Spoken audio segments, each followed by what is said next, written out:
የአሜሪካው ፕሬዝዳንት ዶናልድ ትራምፕ የኢራን ጦርነት ወጪን ጨምሮ 87.6 ቢሊዮን ዶላር በምክር ቤቱ እንዲጸድቅላቸው ጠየቁ።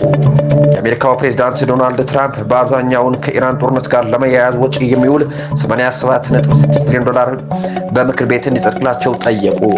አጣዳፊ ላሏቸው ከኢራን ጦርነት ጋር የተያያዘ ወጪዎችን ገንዘብ እንዲፈቀድላቸው ጠየቁት። ያለ ምክር ቤት ፈቃድ ወታደራዊ እርምጃ መውሰድ እንዳይቀጥሉ በተወሰነ በማግስቱ ሪፐብሊካኖቹ በአብላጫ የያዙት የአሜሪካ የሕግ መወሰኛ ምክር ቤት ትራምፕ የኢራን ጦርነት እንዲያቆሙ ያቀረበውን የውሳኔ ሀሳብ አጽድቋል። ትራምፕ ምክር ቤቱን እንዲያጸድቅላቸው ከጠየቁት ፈንድ መካከል 67 ቢሊዮን ዶላር ለመከላከያ ሚኒስቴር፣ 21 ቢሊዮን ዶላር ለጦር መሳሪያ፣ 17.3 ቢሊዮን ዶላር ለስራ ማስኬጃ እና 12.1 ቢሊዮን ዶላር ለምስጢራዊ ክንውኖችን መሆኑ ዋይት ሃውስ አስታውቋል። የተቀረው ገንዘብ ከኢራን ጦርነት ጋር በተያያዘ አይደለም። 11 ቢሊዮን ዶላር ለአርሶ አደሮች እና 1.4 ቢሊዮን ዶላር በማዕከላዊ አፍሪካ የኢቦላ ስርጭትን ለማቆጣጠር እንደሚውል ተገልጿል። ትራምፕ ያቀረቡት ጥያቄ በቀላሉ በምክር ቤት ይሆናል ላይገኝ ይችላል። ሪፐብሊካን እና ዲሞክራት እንደራሴዎች በኢራን ጦርነት ደስተኛ አለመሆናቸውን ሲገልጹ ቆይተዋል። በሚቀጥለው ህዳር የአማካይ ዘመን ምርጫ ከመቃረቡ አንጻር በጦርነቱ ላይ ከተለያዩ አቅጣጫዎች ጥያቄዎች ተነስተዋል። ዋይት ሃውስ ለምክር ቤቱ አፈጉባኤ በላከው ደብዳቤ አብዛኛው ጥያቄ ከኢፒክ ፊውስ ኦፕሬሽን ጋር በተያያዘ መጪዎችን ይመለከታል ብለዋል። ዋይት ሃውስ በቀረበው ዝርዝር ውስጥ በመካከለኛው ምስራቅና ደቡብ እስያ የሚገኙ የአሜሪካ ኤምባሲዎች እና ዲፕሎማቲክ መቀመጫዎች ደህንነት በተሻለ ሁኔታ ለመጠበቅ የተመደበለትን 300 ሚሊዮን ዶላር ይገኝበታል። ዋሽንግተን እና ቴህራን አሁን በተኩስ አቁም ስምምነት ስራ ቢሆንም አሜሪካ ካደረሰችው ወታደራዊ ጥቃቶች በኋላ ግብአቶችን መልሳ ማደራጀት እንዳለባት ፔንታጎን ገልጿል። በሰኔ ወር መባቻ ላይ የአሜሪካ የህዝብ ተወካዮች ምክር ቤት ትራምፕ በኢራን ላይ ተጨማሪ ጥቃት እንዳይፈጽሙ የሚያግድ ውሳኔ ማሳለፉ ይታወሳል።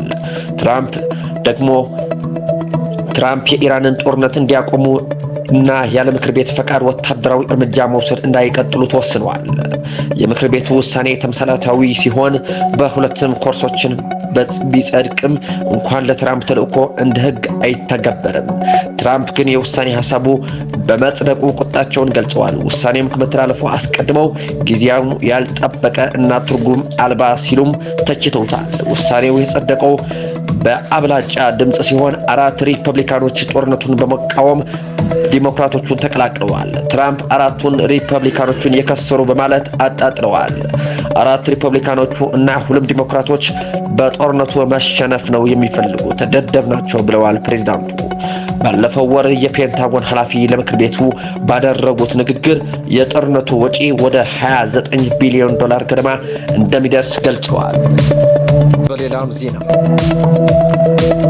ኢላን መስክ በስፔስ ኤክስ ላይ በደረሰ ዓለም አቀፋዊ የገበያ ውድቀት ምክንያት የትሪሊየነርነት ማዕረጉን አጥቷል።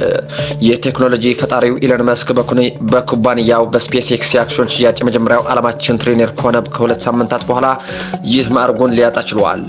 በየቀኑ የሚያወጣው የብሉምበርግ የቢሊዮነሮች ዝርዝር መረጃ ማክሰኞ ዕለት የመስክ ሀብትን ከ14 ቀን በፊት በነበረበት 1.11 ትሪሊየን ዶላር ወደ 957 ቢሊዮን ዶላር ዝቅ አድርጎ ገብቶታል።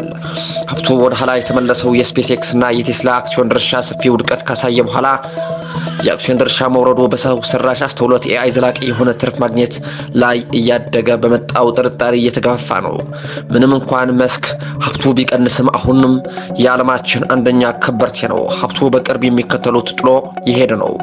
ቢሊዮነሩ ባለፈው ሰኔ 5 2018 ዓ.ም ይጠበቅ የነበረውን የህዋ ኩባንያ ስፔስ ኤክስ በናስዳቅ መገባቢያ ድርሻዎች መሸጣቸውን ተከትሎ ታሪክ ሰርቷል።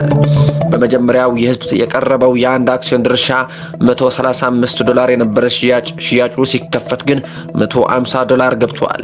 የአክሲዮን ሽያጩ የሮኬትና የሳተላይት አምራቹን ኩባንያ $1.77 ትሪሊየን ዋጋ እንዲገመት አስችሏል።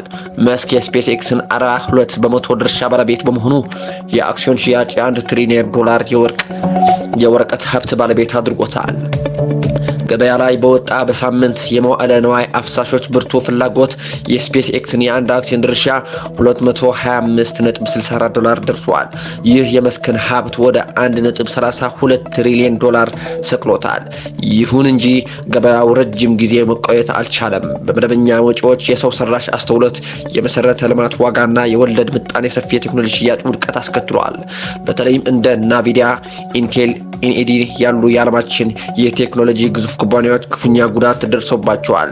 ይሁን እንጂ በስፔስ ኤክስ በዚህ ለውጥ ከባዱ ዱላ አርፎበታል። የአክሲዮን ድርሻው በ30% በማሽቆልቆል አንድ ድርሻ $156 ገብቷል።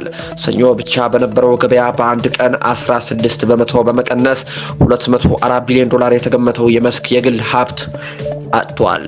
በተመሳሳይ ሁኔታ የኤሌክትሪክ ተሽከርካሪ አምራች የሆነው ኩባንያው ቴስላ በቀን በ6% ድርሻው በመቀነሱ ጉዳት አባብሶታል። መስክ ለሽያጭ የቀረበው 12% የቴስላ ድርሻ ባለቤት ነው።